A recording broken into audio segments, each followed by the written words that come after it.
Totoong paggaling kay Sesep. Quality.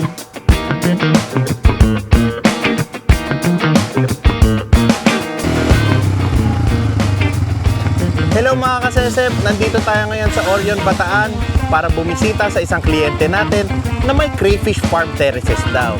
Halika guys, samahan niyo ako para makita natin ang setup nila. Let's go!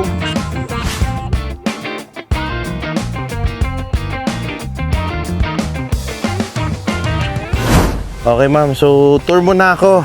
Okay, di ka na. Excited na ako ma'am makita ang inyong farm. Sige. Kaya lang, mag-ready ka na dahil pababa tayo para mapuntahan ng ano. Kaya, So, baka CNM, Bakit? Crayfish Terraces. Okay. Kaya pala Slope crayfish ang terrace. aming daan. Okay, so parang una kayo sa mga client namin na ganito katarik yung lupa. So kasi dati pag may nag-i-inquire sa amin, ang sinasabi namin medyo mahirap po gawin eh. So sa inyo nagawa nyo ng way. Siyempre, pag gusto, may paraan. Oo nga, tama. So guys, ito, nakikita nyo kung paano kami maglakad. Pero meron naman tayong step. Ayun. So may hagdanan pala. Ayan, medyo mukhang naging natural na. So ma'am, gano'n nakatagal to? More than a month pa lang. Okay. Oo, pero yung mga ano namin, nung nag-start kami, may magsa 7 months na ngayon. Okay. So wala pa nga 1 year. Wala pa. Okay. Walang 1. Pero yung mga nakuha namin sa inyo na trio, Okay. ayan, na-breed na namin sila, sila, buried na, so meron na rin kami mga harvest. So, saan nakalagay, ma'am, yung mga nauna yung crayfish? Nandiyan na. Yung nauna, ma'am. Yung nauna, yung iba nandun pa sa, namin sa Navotas. Tapos ito ngayon, Guys, makikita nyo itong farm na to, merong mga kwarto. So, mag-overnight daw kami mamaya. Di ba? oo, So, dito na kayo matulog. At tignan mo naman ang view.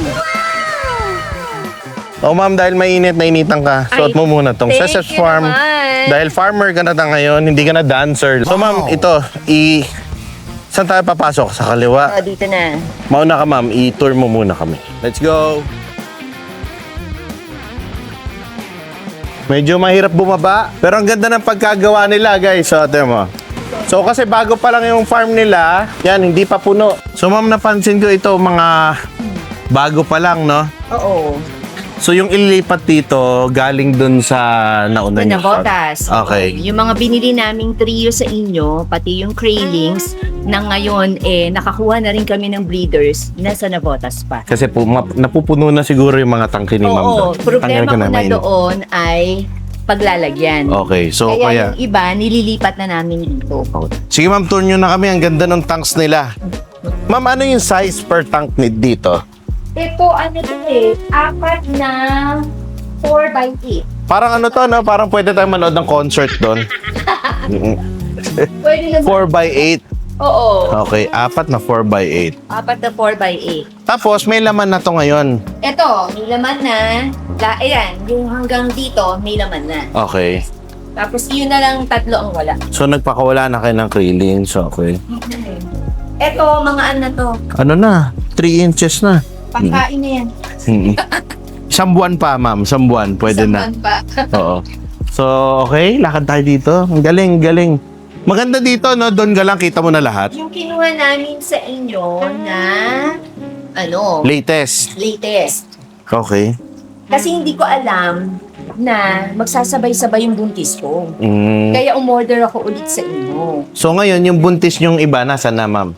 Nasa Navotas. Ang dinadala nyo dito, yung Kraylings na. Yung Kraylings na. Okay. Although may buntis din kami dyan. So, makikita nyo, guys, bagong-bago pa yung mga pond nila. And sa magtatanong, hindi pa sila nagbebenta as of now. So, talagang binisita lang namin sila. Natuwa ako sa tanks nila kasi. So, yan. So, ito, may filtration na, wala pa. Parang flow lang. Slow lang. Okay. Kasi, nagpa-flashing naman kami twice a day. Ang tubig namin dito galing sa bundok. Sa Okay. bukal. So, ano yun, ma'am? Pag ganun ang tubig mo, parang Pakain lang ako ng pakain. malaki na yung plus points na or malaki na yung chance ng winning mo sa crayfish farming. Sana. Oo. Ang galing. Ma'am, ito mangyari, pwede mo pang tank ito. Pwede kang mag-breed dito. Kung hindi na gagamitin na pang filtration. Hindi na tayo sisitahin ni Bipar. Hindi ma'am, hindi kayo sisitayin. Okay naman yan. Pero tingnan Oo. mo, ito yung kinuha namin sa inyo. Talaga? Ng Nung nakaraan lang yan, di ba? April 20 namin kinuha, if I'm not mistaken. Malaki na. Ang liliit lang nung kinuha namin yan sa inyo. Kumakain ng isda. Oo. Isda ang pinapakain nila. Pinakain ko ng GG yan. Ang i-improve nyo lang ma'am, maglagay kayo ng dito. Makakataka sila. Makas pang gilid nyo. Maglagay na lang kayo ng makinis dito sa taas. Takas mo. Kayang akyatin yan. Oh, yan, lalo na yung mas malaki ng kote, yung nandun size, makakataka sila dito. Lagay na lang kayo ng kunyari, yung fundliner or kahit anong makinis dito. Oo. Kaya nilang kumapit dito eh. Kahit parang, Kaya hindi na lang. linoleum, pwede na linoleum. So, na rin, parang nagbibigay na rin kami ng suggestions, tips. Nakikita mo ba yung view na yun? Nakakatuwa. Ang ganda, ang ganda. Tapos, So, nakaselect na kami ng breeders. okay. Kaya lang, dahil hindi pa ready yung aming trapan, diyan ko na lang muna nilagay. Yung Okay. breeders na yan, iba dyan, galing na doon sa cravings na pinalaki namin galing sa inyo. Yung nauna dati. So, magtutuloy-tuloy na. Wala ka naman, ma'am, nagiging problema sa leak. Sa leak, Ilang buwan nang gumagana to? may isang buwan pa lang. Sa Ito nagka-problema sa leak. Kasi bago namin ililipat, tinyas na muna nila. So pag may leak, yun, inaayos. dapat lagyan nyo na ng tubig na mabigat para matignan na kung mababasag ba. Pero ang ganda ng pagkagawa dito. Tingnan mo, Cesar, balak pa namin yan pag mag-i-expand hanggang doon pababa. So, sobrang terraces talaga, no? So, ito wala pang laman, guys. Pero, malapit na laman to kasi marami daw na buntis si ma'am ngayon. Tinitignan ko yung Pero problemahin na namin kung saan namin sila ilalagay. Oo. Ganda, ang ganda. So, yun ang inaano ko, ma'am. Ang parang comment ko. Maglagay tayo ng makintab. Oo, kahit yung manipis lang, kahit yung sa Shopee na lang. Ilagay lang dito para hindi sila makaakyat. Makakayat, okay. Maganda naman Ito yung... nakatago lang, pero itong mga to, ano na to? Craylings na hinarvest namin from sa buried na, yung nanganak, napaanak namin. Okay. Medyo Ganda, ang ganda. malalaki na yung iba, kaya nakakatuwa. So, totoong paggaling kay Cecep, quality. So, kayo na nagsabi nun, hindi ako. Ito Nice. kakalipat lang namin. Puro ano pa to? Siguro mga 3 weeks old lang. Sino nag-aalaga dito, 2 ma'am? weeks Yung lang. tao? Wala pa pala, 1 month. May palakang nangingitlog. Oo nga eh. Pero kung malalaki Hindi ba na, delikado yan? anong palaka yan? Yung palakang saging. Oo. Kung medyo malalaki na naman, hindi na sila makakain. Kaya nga ayokong ilipat ng ano eh. Nang sobrang liit, Ng sobrang liit eh. baka makain sila. Ako si Carlo. Noreen, At ako naman si Dominic. Dominic Martin, kaya ginawang CNM for Carlo, Noreen, and Martin. Siya ang nagsabi na maglagay daw kami, mag-alaga daw kami ng crayfish. naman, sir. Oh, ikaw. Ang unang iniinganyo ko para mag-alaga ng crayfish, si Dominic. Kasi bagong graduate. Para extra income. Tapos, narinig ni Noreen, naging interesado din siya kasi Natikman ko yung crawfish sa nung sabi niya crayfish, baka kako crawfish. Sabi ko crawfish yan sa Amerika. So yun, doon nag-start. At kung hindi ako naging interesado, malamang wala kami nito. Kasi normally, nagkokontrahan kami. So ito, tong crayfish farming, talaga nagkasundo kami. Every time na may ipopropose siya na business, ay wag yan. Pag naman ako, ay wag yan. Nung sinabing crayfish farming, o sige, tara, bilis, alaga na. Tapos ako naman, nakisali lang kung anong iutos sila. Ito din yung sunod ko lang. Pero ang ganda ng tong crayfish farming ha, naging bonding naming mag-anak sa totoo lang. ako sa construction, sa design ng mga form ng pond, sa pang trainings, pang juvenile, adult, hanggang sa berry.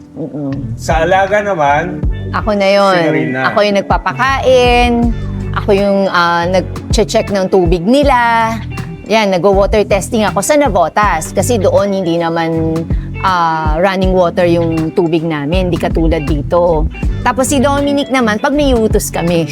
So kung may papagawa, ako na yung gagawa, tapos pag sa pakain naman may utos, ako din gagawa. Pero very hands-on kami. Kaming tatlo talaga lahat ang ultimo paglilinis ng filter. Nag-start tayo, Kraylings. Bumili kami sa inyo ng 500 pieces. Tapos nainip ako. So sabi ko, gusto ko meron ding breeder. So bumili ulit kami sa inyo. Hindi ko na matandaan kung after a month kasi ang tagal ng availability ng ng trio ninyo. Namili kami ng 10 sets. Yun. Hindi pa kami nagbebenta sa ngayon kasi gusto namin makapagparami pa ng breeders. Initially, ang gusto namin magbenta sa market ng pang-food consumption. So sabi ko nga, kung may bibili ng per piece, ng trio, sige, tingnan natin kung eventually makikater namin. Eventually, expand kami kung talagang kung talagang kailangan na. Sa totoo lang, kaya to terraces, marami pa kaming space doon. Ilang ba to? Mas alam mo to? 7,000 square meters. 7,000 square meters. Kasama niyo yung resort. May daan naman, kaya lang mahirap pa. Mahirap pa. Niya. Unang-una, mali ang setup namin ng filter. So every time na nagte-test ako ng water, merong ammonia, may nitrite. So, yun. Nung na-figure out na namin, parang may isang buwan. Bago ko, nagtatalo pa kami. Ayun yung pumayag na mali ang filter na sinetup niya. Sabi ko, mali nga. Kusa lang, naiisip lang, o kaya kakapanood sa YouTube. First time naman namin, hindi kami nag-alaga, wala naman kaming aquarium. So talagang first time naming mag-alaga. Zero knowledge. Zero knowledge, oo. Tapos yun, pagkatapos ng mali ang filter, yun ang nagmumukbangan sila. Kasi kulang pala ako ng pakain. Sa sobrang takot ko na magkaroon ng ammonia at saka ng nitrite yung tubig, nadadayat pala sila. Meron naman, kasi si RJ ang kinukulit ko. Kaya na ba? Ayun, minsan tatanungin ko si RJ, bakit nung una pala, yung sa trio, ano ba dapat ang pakain? So sabi, si RJ nagsasabi na 3 to 4 lang ma'am. Ang intindi ko 3 to 4 isang trio, yung pala 3 to 4 isang No. 3 to 4 pellets isang crayfish. Ayun, yung stocking density kasi nga sabi ko nagkakainan. Ang sagot ninyo sa akin, kulang lang ng hides. Kaya kami bumili pa ng hides sa inyo. Tapos yun, yung pakain, sabi ko parang mabagal yung laki. Sabi niya, ba't kayo nagpapakain ng gulay? Ayun. Nasobrahan kayo sa YouTube. Nasobrahan kami sa YouTube. Sabi, wala akong tinuro sa inyo, ma'am. Sabi ko, tilapia. Masaya naman kami, syempre. Kayong number one sa 7 months pa lang kayo Kamusta naman? 7 months. So far, ang naanuhan ko, maganda palakihin yung sa Kraylings namin magandang palakihin. Kung ako ang tatanungin, mas gusto ko, kung halimbawa magbibigay ako ng advice sa iba, okay din ang trio, pero okay din ang mag-start ka sa Kraylings. Kasi para mas nakikita mo rin, kumbaga kung yung origin sa'yo talaga, alam mo talaga kung sino yung lumalaki, sino talaga yung bansot, nakakaya. Ano ang difference? Sabihin nyo lang. Okay lang naman. Okay lang. Hindi naman alam kung saan galing. Sige. Unang-una sa kulay. Okay. Maganda yung kulay ng Taguro line ninyo. Tapos mas marami talaga ang malalaki, lumalaki. Kasi may nakuhanan kami, ang dami naming nakuhang bansot. So alam ko yon kasi bawat isang tank, hindi ko pinaghahalo So kung ito galing kay Sesep, ito galing doon sa isa. So alam ko. Experiment. Oo. So parang nakikita ko siya. Ayun, meron akong isang doon na puro bansot. Niluto ko na siya. Kasi gusto namin maging partner farm talaga ng Sesep. Dahil iniisip namin, baka mamaya marami nga kaming mapoproduce, wala namang kaming pagdadalhan. So dahil sa inyo, alam namin na i-buyback ninyo pag marketable size na siya, kaya kami na magkumuha sa inyo. Tapos aside from that, syempre kayo din ang pioneer. Ito pala, bago yon nung una, nung nakita ko kasi, meron kami dapat ibang bibilhan. Pero sabi ko sa husband ko, dito tayo kay Cecep kasi malaki yung farm niya. Gusto natin malaking farm. Dapat doon tayo sa may experience na sa malaking farming. Yun. Pangalawa, so ang maipapayo namin doon sa mga interesado, huwag kayong matakot na subukan. Kasi ako una, ang ano ko naman, if ever na hindi magsasucceed, pagkain yan. So there will always be market for food consumption. Yun. Tapos, syempre, kung gusto nyo ng quality na crayfish, dito kayo kay Cecep's Farm kumuha. Maganda ang after-sale service nila. Pwede nyong kulitin si RJ. Huwag susuko. Kasi kasama sa pagfa-farming yung mortality. So, kasama yon. May mga challenges along the way, pero I think it will be worth it. Kasi ako na-enjoy ko siya. So, malay nyo, ma-enjoy nyo rin. Sa dami ng nagbablog about crayfish farming, dapat maghanap kayo ng talagang experience na when it comes to crayfish farming. Pangalawa, ang mag-ano pa rin sa'yo yung actual experience Hindi yung puro sabi nito, sabi niyan, magpakain kayo ng gulay, magpakain ng... Hindi. Kaya better na tama yung taong mag-guide sa inyo sa pag-aalaga ng crayfish. Para lang din malesen yung mga challenges at saka problema na haharapin ninyo. So guys, tapos na tayo maglibot sa farm nila na tinatawag na CNM Farm. So sana namangha kayo kasi ako nagandahan ako sa setup nila na crayfish farm terraces. So, madadagdagan pa kaya yon, ma'am? Sana. Sana. Yun talagang objective namin. Hanggang baba. Hanggang pa.